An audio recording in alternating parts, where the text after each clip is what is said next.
আমাদের 1 number question হচ্ছে 1 pound চা দিয়ে 120 কাপ চা তৈরি করা যায়। 1 পাউন্ড কফি দিয়ে 40 কাপ কফি তৈরি করা যায়। একটু একটি রেস্টুরেন্টে বিক্রিত কফির কাপের সংখ্যা চায়ের কাপের সংখ্যা 12 গুণ। তাহলে ব্যবহৃত চা ও কফির অনুপাত কত? তা আমরা কি প্রথমে ধরে নিই ব্যবহৃত চা হচ্ছে আমাদের টি, আর কফি হচ্ছে সি। এখন এইখানে বলছে কি 1 পাউন্ড চা দিয়ে 210 কাপ চা তৈরি করা যায়। তার মানে 1 পাউন্ড চা দিয়ে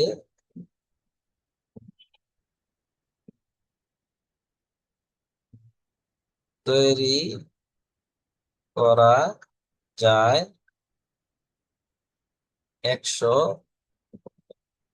210 কাপ। আবার সুতরাং পাউন্ড চা দিয়ে করা যাবে কি 210 টি। অনুরূপ ভাবে আমাদের কি পাউন্ড আছে, তাহলে পাউন্ড কফি দিয়ে তৈরি করা যাবে হচ্ছে আমাদের কত ছিল 210, এখানে হচ্ছে 40, তাহলে 40 সি। এটা হচ্ছে আমাদের চা কফি আমরা তৈরি করে ফেললাম। এখন এখানে বলছে কি বিকৃত কাপের সংখ্যা, কফির কাপের সংখ্যা চায়ের কাপের সংখ্যার 12 গুণ। ব্যাপারটা এমন দাঁড়াচ্ছে তাহলে এই কফির কাপ সংখ্যা চায়ের সংখ্যা হচ্ছে 12 গুণ। তাহলে আমরা কি লিখতে পারি কফির কাপ সংখ্যা সমান হচ্ছে 12 × 4 কাপ। তাহলে আমরা কফির পরিবর্তে কি লিখতে পারি, এই যে আমাদের এখানে যে কফি আছে এটা হচ্ছে আমাদের 40 সি সমান হচ্ছে 12 আমাদের যে চা ছিল 210, 210 না সরি এখানে কফি এটা হচ্ছে 210 টি আমাদের টি।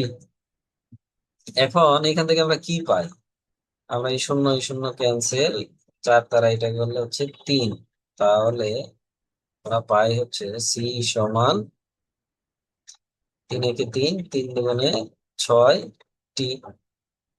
এখন আমাদের চাইছে চা কফির অনুপাত, তার মানে কি টি ইস টু সি সমান কত আসবে, টি ইস টু সি সমান হচ্ছে 1:63, বা হচ্ছে T/C সমান 1/63। এটাই হচ্ছে আমাদের অ্যান্সার।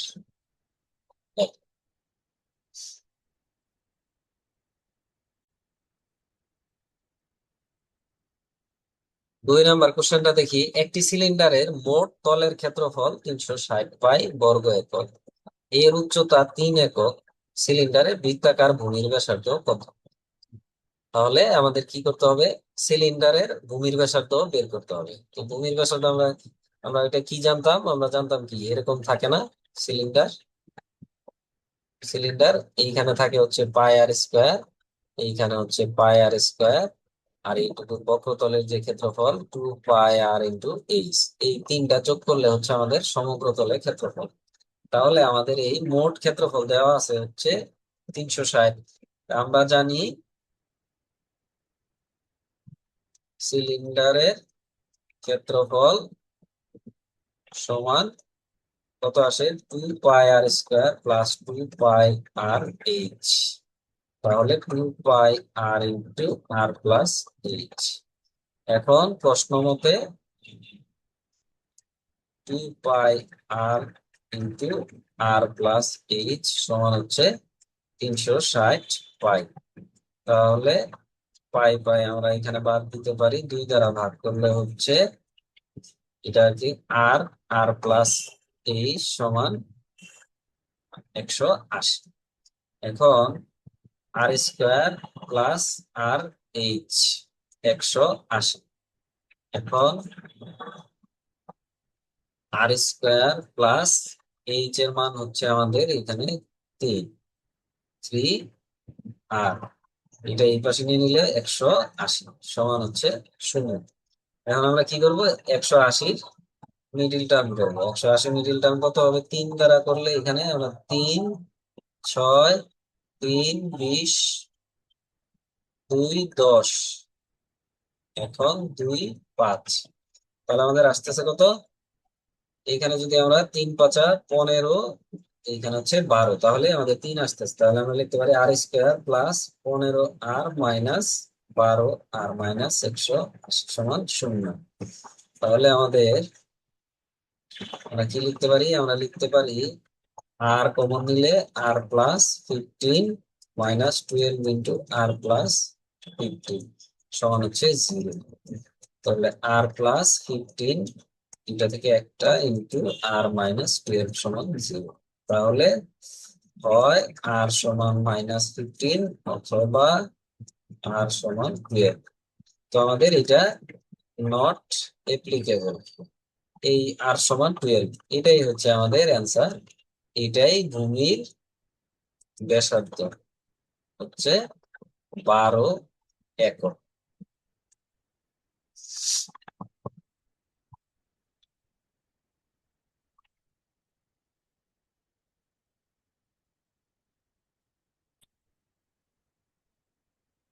আর 3 নম্বর ম্যাথটা দেখি। একজন মানুষ তার আয়ের 75% খরচ করে, যদি তার আয় 20% বৃদ্ধি পায়, তাহলে ব্যয় আবার 10% বৃদ্ধি পায়, তাহলে তার সঞ্চয় কত শতাংশ বৃদ্ধি পায়? আমাদের মেইন টার্গেট হচ্ছে সঞ্চয় কতটুকু বৃদ্ধি পাইছে। তা আমরা কি জানি, আমরা যে পরিমাণ আয় করব তার থেকে ব্যয় বিয়োগ করার পরে আমাদের সঞ্চয়টা হবে, তাই না? এটা হচ্ছে আমাদের।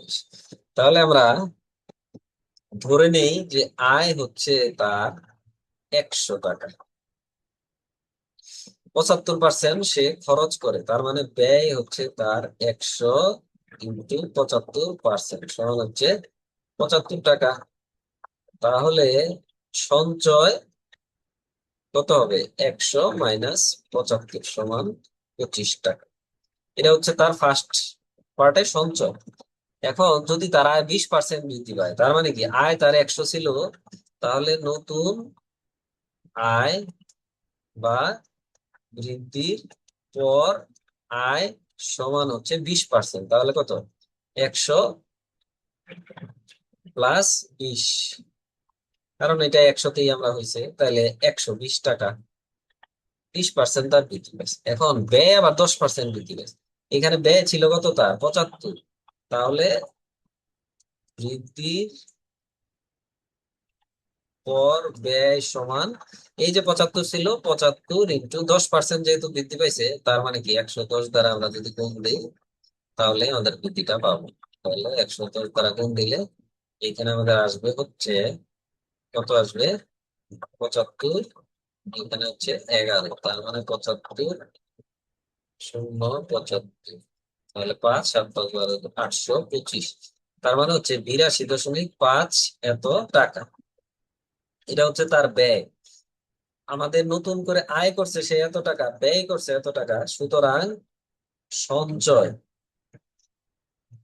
কত হবে, এই 120 - 82.5, তাহলে এখানে কত আসে, 120 82.5, 10 থেকে 5 গেলে 5, হাতে নিলে 3, 10 থেকে 3 গেলে হচ্ছে 7, হাতে নিলে 1 9, 12 থেকে 9 গেলে 3, 37.5 টাকা।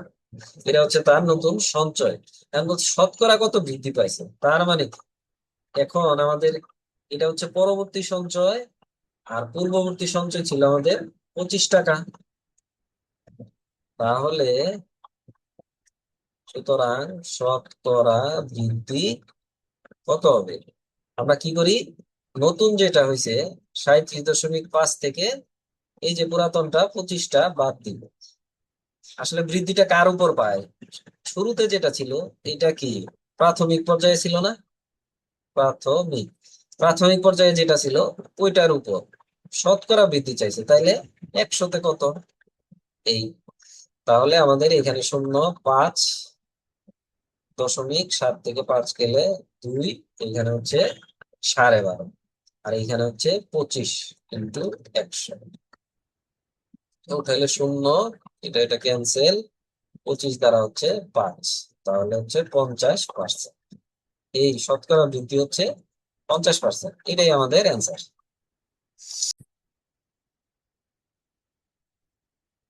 আমরা 4 নাম্বার ম্যাথটা দেখি। 4 নাম্বার ম্যাথে কি আছে? একজন ব্যক্তি দুটি পণ্যের প্রতিটি 1,000 টাকা করে বিক্রয় করেন। তিনি প্রথম পণ্যটিতে 25% লাভ, অপরটিতে 20% লোকসানে বিক্রি করেন। তাহলে মোট লাভ লোকসানের লাভ বা লোকসান কোনটা হবে, এটার হার বের করতে বলছে। তাহলে আমাদের ক্রয় মূল্য, বিক্রয় মূল্য ক্ষেত্রে আমাদের ফার্স্ট কাজ হচ্ছে কি, ক্রয় মূল্য বের করা। তো এখন 1,000 টাকায় বিক্রি করে সে 25% লাভ, তাহলে 25% লাভে আমাদের তো বিক্রয় মূল্য 1,000 আছেই, তাহলে ক্রয় মূল্য কত? ক্রয় মূল্য হচ্ছে কত? 1,000 গুণন 100 ডিভাইডেড বাই 100 প্লাস 25 সমান 1, 2, 3, 4, 5/125। তাহলে এখানে আমরা কি পাই? 25 দ্বারা কাটলে হচ্ছে 5, 25 দ্বারা কাটলে হচ্ছে 4, 1, 2, 3, 5 দ্বারা কাটলে হচ্ছে 8, 0, তার মানে হচ্ছে 800 টাকা। এটা হচ্ছে 800 টাকা। আবার কি করছে? 20% লোকসান। ক্রয় মূল্য কত? ক্রয় মূল্য আমাদের 1,000 গুণন 100/100 মাইনাস 20 সমান হচ্ছে 1,000 গুণন 100/80। তাহলে এটা এটা ক্যান্সেল, 5 এদিকে 4, 4 হচ্ছে 25, 0, তার মানে 5 25-এ 125 আর একটা 0। এই হচ্ছে এত টাকা, তার মানে কি 1,250 আর 800 টাকা দুইটা। সুতরাং মোট ক্রয় মূল্য আমাদের 1,250 প্লাস 800, তাহলে কত আসতেছে? 800 আর 1,200 2,000, 2,050 টাকা। এটা হচ্ছে আমাদের ক্রয় মূল্য। বিক্রয় মূল্য তো আমাদের কত? বিক্রয় মূল্য 1,000 প্লাস 1,000 সমান হচ্ছে 2,000 টাকা। তাহলে আমাদের এখান থেকে তো আমরা দেখতে পাচ্ছি এখানে 2,050 কিনছে,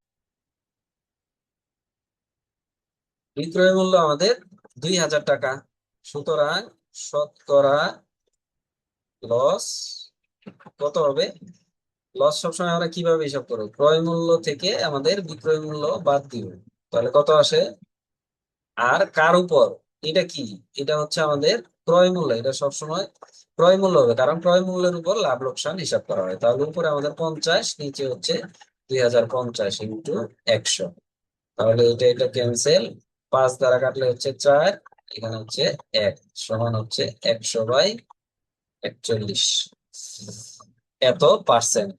এটাকে আমরা ভেঙেও লিখতে পারি বা যেমন আছে তেমনই এত, এইভাবে রেখে দিতে পারি। এই হচ্ছে আমাদের অ্যান্সার।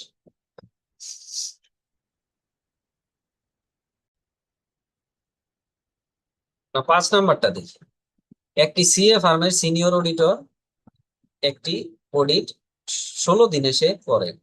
তার সাথে 2 জন জুনিয়র অডিটর কাজ করলে তারা প্রত্যেকে তার অর্ধেক গতিতে কাজ করে।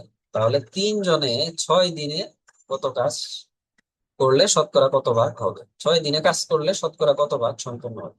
তাহলে এইখান থেকে আমরা কি বুঝতেছি? অডিটর 16 দিনে একটি কাজ সম্পূর্ণ করে। আমরা এখান থেকে লিখতে পারি না যে সিনিয়র অডিটর 16 দিনে করে এক অংশ কাজ, সুতরাং সিনিয়র অডিটর একদিনে করে হচ্ছে 1/16 কাজ। এই পর্যন্ত আমাদের প্রথম লাইন।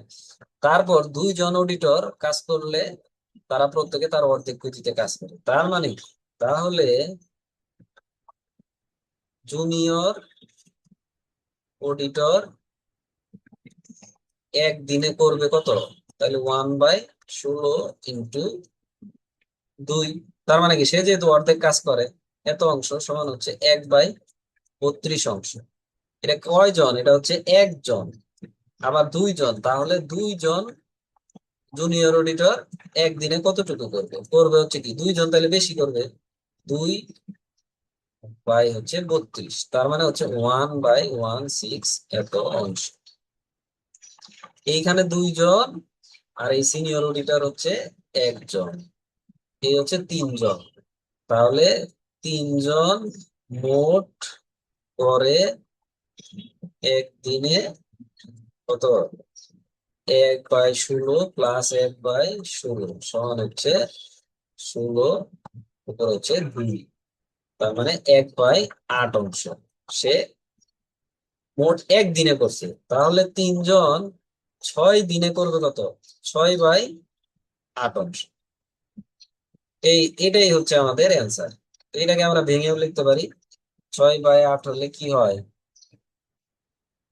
যেহেতু যায় না, তাহলে আমরা শূন্য, এখান থেকে আমরা লিখতে পারি 60, 8 দশমিক নিয়ে, তাহলে হচ্ছে 7 8 56, এখানে 4 5, তার মানে 0.75 এত অংশ কাজ, বা 75% কাজ তারা তিনজন মিলে করতে পারবে। এটা হচ্ছে আমাদের অ্যান্সার।